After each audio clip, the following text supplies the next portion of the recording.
وہ عمر عدالت پر بیٹھے ہیں، انصاف میں بیٹھے ہیں اور اعلان کیے ہیں بغداد کی حکومت جس کے ہاتھ میں دیے ہیں، وہاں کی سلطنت جس کو وزیر بنایا ہے، جس کو حکومت دیا ہے، اعلان کرتے ہیں اگر بغداد کے نہر کے کنارے پر اگر کوئی کتا بھوکا مر گیا تو اے وزیر سنو، تمہارا ہاتھ کاٹ لیا جائے گا۔ اسلام کہتا ہے جس کی حکومت میں اگر غریب بھوکا مرتا ہے یا کوئی چور چوری کرتا ہے تو چور کو سزا بعد میں دو، پہلے وہاں کے حاکموں کے ہاتھ کاٹ لو۔ اس لیے کہ اگر حاکم دھیان دیتا تو یہ چوری نہیں کرتا۔ بہرحال بات بہت آگے بڑھ جائے گی۔ فرعون کیا کیا؟ حکومت کی کرسی پر بیٹھا، 500 سال تک حکومت کی، کبھی اس کو درد نہیں ہوا، تکلیف نہیں ہوئی، کوئی بیماری تک نہیں لگی۔ اس نے سمجھا کہ میں ہی سب سے بڑا خدا ہوں، اپنے آپ کو کہہ دیا اے لوگو مجھے خدا مانو۔ جو مانتا تھا وہ بچ جاتا تھا، جو نہیں مانتا اس کو قتل کر دیا جاتا۔ ایک دن فرعون جو ہے رات میں سویا، خواب کیا دیکھتا ہے کہ ایک ستارہ، ایک تارا نکلتا ہے جو بہت روشن ہوتا ہے۔ فرعون اس خواب کو دیکھنے کے بعد بیدار ہوا تو لوگوں سے پوچھتا ہے کہ اس خواب کی تعبیر کیا ہے۔ دیکھو کتنا بڑا نالائق ہے، اپنے آپ کو خدا کہتا ہے اور اس نے جو خواب دیکھا اس کی تعبیر اس کو خود نہیں معلوم ہے۔ اس نے جو دیکھا اس کا معنی مطلب خود ہی نہیں معلوم، اور پھر بھی اپنے آپ کو خدا کہتا ہے۔ لوگوں سے پوچھتا ہے، ایک نجومی کو پوچھا کہ بتا کہ میں نے اس خواب کو دیکھا، اس کی تعبیر کیا ہے؟ تو اس نے تعبیر بتائی کہ تمہاری حکومت میں ایک بچہ ایسا پیدا ہوگا جو تمہاری سلطنت کو پلٹ کے رکھ دے گا، تم تباہ و برباد ہو جاؤ گے۔ اب فرعون نے کیا کیا؟ اس وقت اس دن سے لے کے ہر دن سارے بچوں کو قتل کروا دیا۔ بنی اسرائیل کے جتنے بیٹے پیدا ہوتے تھے سب کو قتل کروا دیا، اور جتنے بیٹے ماں کے پیٹ میں تھا، جتنے بچے پیدا ہوتے تھے بچیوں کو بچا لیا گیا اور بیٹوں کو قتل کر دیا گیا۔ پوری حکومت میں سارے بیٹے کو قتل کیا گیا، اور جو بچہ ماں کی پیٹ میں ہے اس فرعون نے ایک ایک دائی کو مقرر کیا کہ دھیان دیتے رہو، اس کے پیٹ میں جو بچہ پل رہا ہے یہ پیدا کب ہوگا، جنم کب لے گا۔ اگر بیٹا ہوگا تو اس کو قتل کر دینا، اگر بیٹی ہوگی تو اس کو بچا لینا۔ جتنی عورتیں حمل سے تھی اس دور میں ساری عورتوں کے ساتھ ایک عورت لگا دی اور کہہ دیا گیا کہ 24 گھنٹہ اس پہ نظر رکھنا، اگر بچہ پیدا ہو گیا اور بیٹا ہوا اور اگر بچ گیا اس بچے کو بعد میں قتل کروں گا، پہلے تمہیں قتل کروں گا۔ یہ شرط لگا دی، ہر عورت کے ساتھ ایک عورت، ہر عورت کے ساتھ ایک عورت، جس کے ہاں بچہ پیدا ہو، اگر بیٹی ہو اس کو بچا لیا جاتا تھا، بیٹا ہو تو اس کو قتل کر دیا جاتا تھا۔ کئی سال تک یہ معاملہ چلا۔ حضرت موسیٰ علیہ السلام اپنی ماں کے شکم میں، اور ان کی ماں کے ساتھ فرعون نے جس دائی کو منتخب کیا تھا کہ نظر رکھنا اس عورت پر کہ اگر اس کا بیٹا ہوگا اس کو ذبح کر کے میری بارگاہ میں لانا، اور اگر بیٹی ہو تو اس کو چھوڑ دینا، اور اگر نہ کیے تو تمہیں قتل کیا جائے گا۔ یہ شرط لگا کے حضرت موسیٰ کی ماں کے ساتھ ایک دائی کو لگایا گیا۔ اتفاق سے حضرت موسیٰ کی ماں آبادی سے باہر نکل گئی، ساتھ دائی بھی ہے، اور ادھر حضرت موسیٰ علیہ السلام پیدا ہوئے، دنیا میں تشریف لائے۔ اب دائی دیکھ رہی ہے کہ موسیٰ کی ماں کے جو بیٹا پیدا ہوا ہے یہ موسیٰ علیہ السلام جو ہے بہت خوبصورت ہے۔ اس دائی کی دل اس پر آ گیا، رحم آیا۔ اس دائی نے کیا کی؟ ایک ہنڈی منگوائی، اس میں ایک بکری کا بچہ کو ذبح کیا، اس ہنڈی کے اندر رکھا، اس کے بعد ڈھکن لگا دی اور فرعون کے محل تک لے جا کے رکھ دی، اور کہنے لگی کہ فرعون دیکھو اس عورت سے ایک بچہ بیٹا جنم لیا تھا، اس کو میں قتل کر کے اس ہنڈی میں رکھی ہوں اور یہ تمہاری بارگاہ میں پیش کر رہی ہوں۔ یہ منظر ہونے کے بعد حضرت موسیٰ علیہ السلام کی بہن اس منظر کو جب دیکھی تو اپنی ماں سے کہنے لگی، اے میری ماں، اس دائی کو جو ہے موسیٰ کے اوپر رحم آ گیا ہے، ایسا کرو کہ اب اس موسیٰ کو بچانا ضروری ہے۔ دائی کو رحم آ گیا، اس نے بکری کے بچے کو ذبح کر کے فرعون کے محل تک پہنچایا۔ اب اگر فرعون کو پتا چل گیا کہ آپ کا بیٹا ہوا ہے، موسیٰ زندہ ہے، تو اب سے پہلے تو صرف حضرت موسیٰ کو خطرہ تھا، اب اگر فرعون کو خبر ہو گئی تو تمہیں بھی خطرہ ہے، مجھے بھی خطرہ ہے، دائی کو بھی خطرہ ہے اور حضرت موسیٰ کو بھی خطرہ ہے۔ ایسا کرو کہ حضرت موسیٰ علیہ السلام کو اللہ کی امانت میں دے دو۔ مشورہ پیش کیا گیا، کیا امانت میں پیش کی جائے، کیا کیا جائے؟ اسی طرف سے ایک دریا بہہ رہا تھا، ایک نہر جاری تھی۔ حضرت موسیٰ کی بہن کہنے لگی کہ اے میری ماں، ایک صندوق بنایا جائے۔ صندوق بنایا گیا اور ادھر فرعون جو ہے نامرد ہو گیا تھا۔ حضرت آسیہ فرعون کی بیوی جو مومنہ ہے، ایمان والی ہے، جیسے ہی حضرت آسیہ سے فرعون نے زبردستی شادی کی، فرعون نامرد ہو گیا۔ اور آسیہ جو ہے فرعون کے گھر میں فرعون کی بیوی بن کے ہے، لیکن حضرت آسیہ جو ہے مومنہ بن کر کے ہے، اور فرعون نامرد ہو گیا۔ اب کوئی بیٹا پیدا نہ ہوا، نہ بیٹی پیدا ہوئی، فرعون بے اولاد ہو گیا، فرعون کے ہاں کوئی اولاد نہیں تھا۔ ادھر حضرت موسیٰ کی بہن جو ہے مشورہ کر رہی ہے، اے میری ماں، اب سے پہلے تو صرف حضرت موسیٰ کو خطرہ تھا، اب اگر فرعون کو پتا چل گیا تو خطرہ تجھے بھی ہے، خطرہ مجھے بھی ہے، خطرہ دائی کو بھی ہے، خطرہ حضرت موسیٰ کو بھی ہے۔ ایسا کیا جائے، ایک صندوق بنایا جائے، اس صندوق میں حضرت موسیٰ کو رکھا جائے اور اللہ کی امانت میں اس کو سمندر کے حوالے کر دیا جائے۔ ایسا ہی ہوا، ایک صندوق بنا۔ ایک صندوق جب بنا تو بنانے کے بعد اس کو نہر کے اوپر لا کے رکھا گیا۔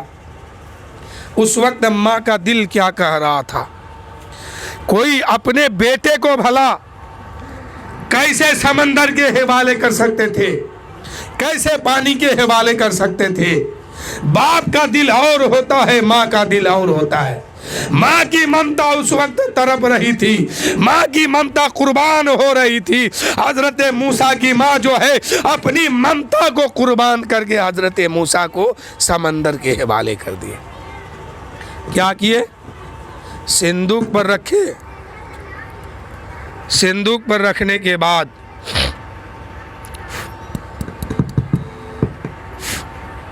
ہلو ہلو ہلو چھوڑ دیجیے نا، وہاں کہاں گوگٹ گاڑی کر رہے ہیں۔ حضرت موسیٰ علیہ السلام کو صندوق میں رکھ کر کے دریا کے اوپر رکھ دی اور اللہ کی بارگاہ میں نظر اٹھائی آسمان کے طرف، اللہ کی بارگاہ میں عرض کرتی ہے، اے پاک پروردگار، میں اپنا بیٹا تیری امان میں دے رہا ہوں، تجھے امانت دے رہا ہوں، اس کی حفاظت فرمانا، مولا موسیٰ تیرے امان میں ہے۔ یہ کہہ کر کے صندوق میں رکھی اور رکھنے کے بعد صندوق کو پانی کے حوالے کر دی۔ اب صندوق بارہ باتیں باتیں کئی دن کے بعد اس جگہ میں پہنچا صندوق جہاں سے ایک نہر نکل کر کے